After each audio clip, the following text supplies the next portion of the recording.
Olá, meus irmãos e irmãs de Ideal Espírita, vocês amigos e amigas que nos acompanham aqui na página Estação da Luz Espírita, muitíssimo obrigado mesmo pela sua companhia. A nossa página Estação da Luz Espírita não tem fins lucrativos, o objetivo é a divulgação da doutrina espírita. E é por isso que nós reunimos aqui esta sede de matérias espíritas para que possa atender às suas necessidades, estudo, lazer, pesquisa. Você encontra aqui na nossa página Estação da Luz Espírita os livros da codificação, obras suplementares, entrevistas, palestras e os programas da Web Rádio Estação da Luz de Natal e Web Rádio Cristo Consolador de São Paulo. Ou seja, um acervo que atenda às suas necessidades, sem fins lucrativos. O objetivo é a divulgação da doutrina espírita. E agora eu convido você para nos acompanhar na reprodução de mais esse trabalho imperdível. Muito obrigado mesmo pela sua companhia e vamos juntos!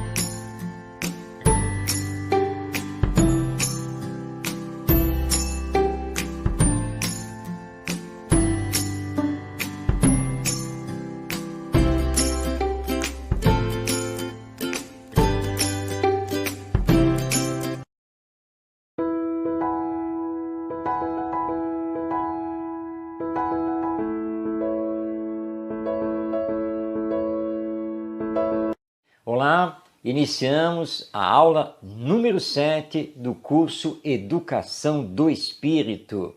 E nesta aula nós vamos estudar sobre a reencarnação como instrumento pedagógico e o desenvolvimento do espírito reencarnado, sempre, claro, à luz dos princípios que formam o espiritismo ou doutrina espírita. E o Espiritismo, que surgiu em 1857 com o lançamento de O Livro dos Espíritos, é uma ciência objetiva, uma ciência que estuda, observa os fatos através dos chamados fenômenos mediúnicos e, portanto, remonta às causas, às origens desses fenômenos, revelando a realidade da vida espiritual, da vida que continua depois da morte, da imortalidade da alma e da reencarnação. Nós temos isso, em verdade, desde os antigos escritos, porque em vários deles, através de várias civilizações, nós encontramos, sim, a noção da reencarnação, às vezes confundida com a ressurreição, que sabemos que não é possível, pelo menos não a ressurreição do corpo biológico, físico, material, que foi para o túmulo. Nós podemos ter a chamada ressurreição espiritual do ponto de vista de que, após a morte, continuamos vivos e podemos nos apresentar aqui no mundo terreno através do perispírito, o nosso corpo espiritual. Agora, a diferença que nós temos sobre a reencarnação é que, enquanto historicamente ela esteve envolvida com ideias místicas, com crendices, com o espiritismo, ela se torna uma síntese do conhecimento humano e nos traz uma nova visão sobre o ser humano, que na verdade é um espírito reencarnado. Para o espiritismo, então, a reencarnação significa, primeiro, que ela aparece numa apresentação integral, única dos conceitos do passado, surgindo num período de explosão cultural e científica, como era a metade do século XIX. Segundo, a reencarnação foi examinada por Allan Kardec do ponto de vista histórico-cultural, como se vê, por exemplo, em o Evangelho segundo o Espiritismo, notadamente no seu capítulo 4. Terceiro, a reencarnação foi objeto de análise também do ponto de vista filosófico, e aí encontramos essa análise em O Livro dos Espíritos. E quarto, a reencarnação mereceu, através do Espiritismo, um estudo através da ciência da observação, que começou com as famosas mesas girantes e batedoras, até chegar à mediunidade completa nessa investigação dos fenômenos espirituais, então remontando do efeito para a sua causa, ou seja, a intervenção dos espíritos no mundo corpóreo através do perispírito e dos fluidos. Muito bem. Para o espírito reencarnante, lembrando mais uma vez, todos nós, a reencarnação é um instrumento de que nos servimos para dar continuidade ao nosso aperfeiçoamento, seja ele intelectual ou moral, porque somos destinados a chegar à perfeição.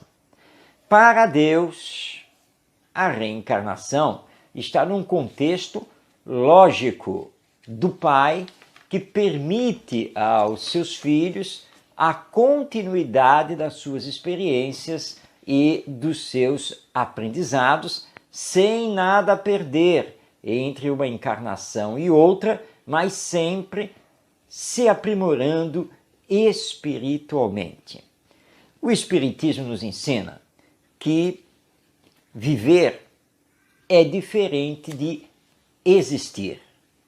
Nós somos espíritos que estamos aqui na Terra para uma experiência humana.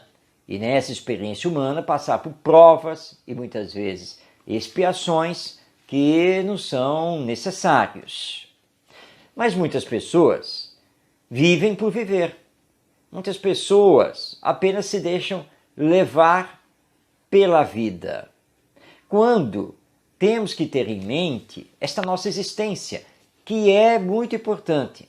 Embora sejamos seres espirituais, a existência humana através da reencarnação é muito importante, porque aqui no planeta Terra, em conjunto com os outros, nós estaremos cumprindo a nossa missão como co-criadores, a nossa missão de realizar a própria transformação moral, a nossa missão de nos espiritualizarmos. Tudo isso a reencarnação nos oferta e não podemos perder isso de vista, porque existe, além da morte, um outro fatalismo, a evolução. Nós podemos, claro, marchar lentamente, mas a lei é de evolução, a lei é de progresso, queiramos ou não. Mas onde encontramos a definição, o conceito, finalidades, consequências da reencarnação nas obras básicas do Espiritismo? Vamos a 4 indicações literárias para você. Iniciando, claro, com O Livro dos Espíritos. E você vai encontrar a reencarnação mais especificamente nas questões 132, 133, 133A e todo o capítulo 4 da primeira parte. Anotou? Volte aí o vídeo, veja de novo. Então essa é a nossa primeira indicação em O Livro dos Espíritos. Mas você encontra também o estudo sobre reencarnação na obra O Evangelho segundo o Espiritismo, todo o seu capítulo 4, que é o capítulo Nascer de Novo, dentro da colocação que foi feita pelo Mestre Jesus. Mas o estudo continua a reencarnação também aparece em O Céu e o Inferno, ou a Justiça Divina, segundo o Espiritismo, em todo o seu capítulo 3, dedicado, portanto, a estudar a reencarnação. E, finalmente, nós temos todo o capítulo 11 do livro A Gênese, aqui citando exclusivamente as obras ditadas pelos espíritos superiores e assinadas por Allan Kardec. E vamos deixar a você para fazer uma bela pesquisa na Revista Espírita, que Allan Kardec coordenou por 12 anos e que nós a encontramos disponibilizada gratuitamente em português através da internet. Muito bem, essas são colocações gerais sobre a reencarnação. Instrumento pedagógico, porque é através da reencarnação que podemos reparar o que fizemos no passado, se não fizemos o bem, e vamos fazer essa reparação através das expiações, e é através da reencarnação que podemos passar por provas que vão nos dar novos aprendizados e reforçar a nossa fé e o desenvolvimento das virtudes. Reencarnação não é castigo divino, muito pelo contrário. Reencarnação é abençoada oportunidade de desenvolvimento espiritual de cada um de nós. Então agora nós podemos conversar sobre o desenvolvimento do espírito reencarnado. Eu, você, todos nós. Como fazer isso?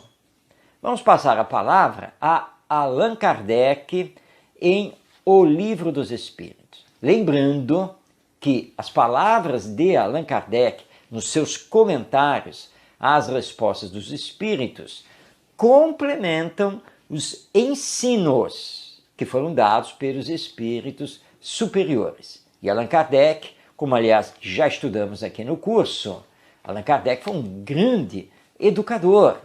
Então ele tinha essa visão e pôde, portanto, estudar a reencarnação desse ponto de vista educacional ou pedagógico. Vamos então abrir aspas, passando a palavra ao nosso codificador. A união da alma com o corpo começa na concepção, mas não se completa no instante, senão no instante do nascimento.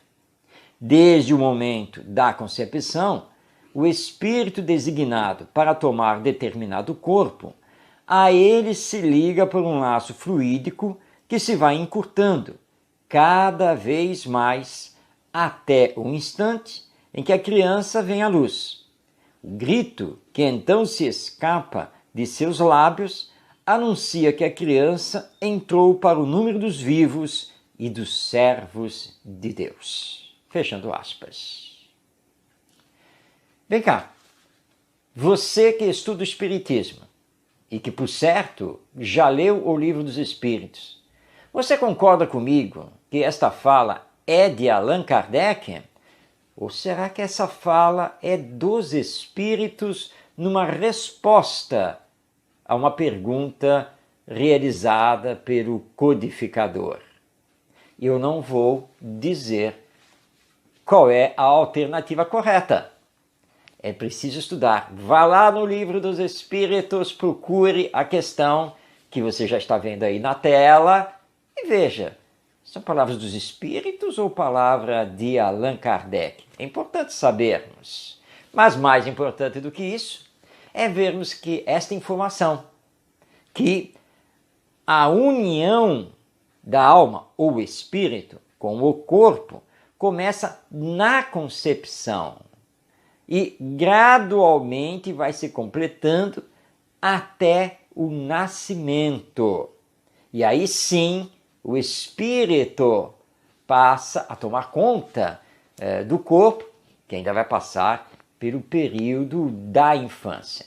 Então, o processo reencarnatório, ele teve início, materialmente falando, na concepção, não é no nascimento. No nascimento ele se completa. Mas continuando aqui em O Livro dos Espíritos, abrindo aspas. No instante do nascimento, o espírito recobra imediatamente a plenitude de suas faculdades? Não. Elas se desenvolvem gradualmente com os órgãos. Ele se encontra numa nova existência. É preciso que aprenda a se servir dos seus instrumentos. As ideias lhe voltam pouco a pouco, como um homem que acorda e se encontra numa posição diferente do que ocupava antes de dormir. Fechando aspas. Então, quando o espírito completa o processo reencarnatório e nasce, o bebê tão querido que os pais pegam no colo e vão amar, esse espírito, assumindo um novo instrumento, ou seja, um novo corpo, só poderá se manifestar de acordo com esse novo corpo, com esse novo instrumento. Ele não reassume a sua individualidade, a sua personalidade de imediato. Isso vai ser gradual, de acordo com o desenvolvimento do seu organismo físico. Continuando, temos agora a seguinte informação. A matéria não é mais que o envoltório do espírito, como a roupa é o envoltório do corpo. O espírito, ao unir-se ao corpo, conserva os atributos da natureza espiritual. Está bem claro, nós não somos o corpo. Não é o cérebro que pensa, não é o coração que sente, é sempre o espírito. O corpo biológico é uma vestimenta do espírito. Que fique isso muito claro para todos nós à luz do Espiritismo. Mas continuando ainda, o Livro dos Espíritos. O exercício das faculdades depende dos órgãos que lhes servem de instrumentos. Elas são enfraquecidas pela grosseria da matéria. Ou seja, as faculdades do espírito, para se manifestarem, dependem do organismo biológico. Por isso, os estágios de desenvolvimento psicogenético, então estudados pela ciência, são muito importantes no campo educacional. Além do que, temos que levar em conta como se encontra esse organismo físico. Se ele está trazendo algum trauma, alguma síndrome, algum tipo de defeito, seja genético, seja como for. Porque tudo isso pode entravar que o espírito consiga realmente manifestar e demonstrar plenamente as suas faculdades. Portanto, a educação tem que levar isso em conta. O espírito pode ser muito inteligente, pode ter muitos aprendizados, mas pode estar num corpo, entre aspas aqui, defeituoso. Temos que entender isso. Mas continuamos a aprender aqui com o Livro dos Espíritos. Os órgãos são os instrumentos da manifestação das faculdades da alma. Essa manifestação está subordinada ao desenvolvimento e ao grau de perfeição dos respectivos órgãos, como a excelência de um trabalho, a excelência da ferramenta. E como nós sabemos isso, não é mesmo? Com uma ferramenta defeituosa, um serrote gasto, você vai ter problemas seríssimos para cortar a madeira. Todos nós sabemos disso. Para o espírito é a mesma coisa. Um organismo físico gasto, com problemas e ele terá muitas dificuldades para se manifestar. Então, enquanto ele está na infância, ele não tem condições de se manifestar como um adulto de amplos conhecimentos. Ele pode ter esses amplos conhecimentos trazidos de vidas passadas, mas nesta encarnação, o atual corpo não permite que ele demonstre todo esse conhecimento. Continuando ainda, Livro dos Espíritos. O espírito tem sempre as faculdades que lhe são próprias. Assim, não são os órgãos que lhe dão as faculdades, mas as faculdades que impulsionam o desenvolvimento dos órgãos. Porque somos espíritos, não somos o corpo. O cérebro, ele não contém a memória do espírito. Ele não armazena o pensamento do espírito. Porque tudo pertence ao espírito. Agora, o desenvolvimento das faculdades propiciadas pela educação promovem automaticamente o melhor desenvolvimento dos órgãos físicos.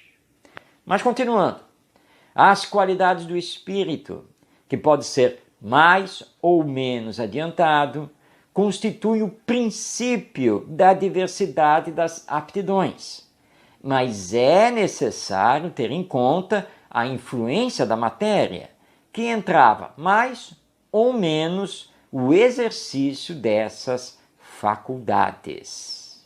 Então, são as qualidades do espírito que vão impulsionar as suas aptidões, mas isso também depende do corpo que ele possui nesta encarnação. Encerrando as colocações aqui em torno do Livro dos Espíritos.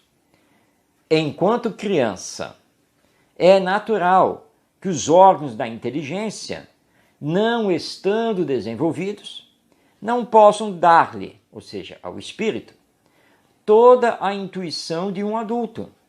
Sua inteligência, com efeito, é bastante limitada até que a idade lhe amadureça a razão. A perturbação que acompanha a encarnação não cessa de súbito com o nascimento e só se dissipa com o desenvolvimento dos órgãos. Portanto, aprendemos aqui que precisamos respeitar os estágios de desenvolvimento. A infância, a pré-adolescência, a adolescência, a juventude e assim por diante, e respeitando as condições também orgânicas que esse espírito assumiu nesta encarnação. Portanto, com o espiritismo, a reencarnação se torna realmente um instrumento pedagógico e temos um novo olhar sobre o educando. Bem, chegamos ao final desta abordagem, mas é claro que vamos continuar a falar de reencarnação aqui ainda durante o curso.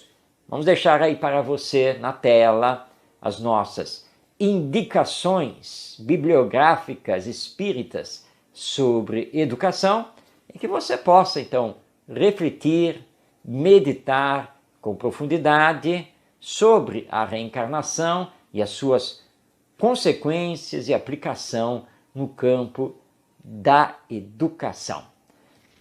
E deixo aqui o convite para você estar comigo na próxima videoaula, dando continuidade ao curso Educação do Espírito. Um grande abraço a você, até o nosso próximo encontro.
chegamos ao final da nossa atividade. Muitíssimo obrigado mesmo pela sua companhia e espero você no próximo evento.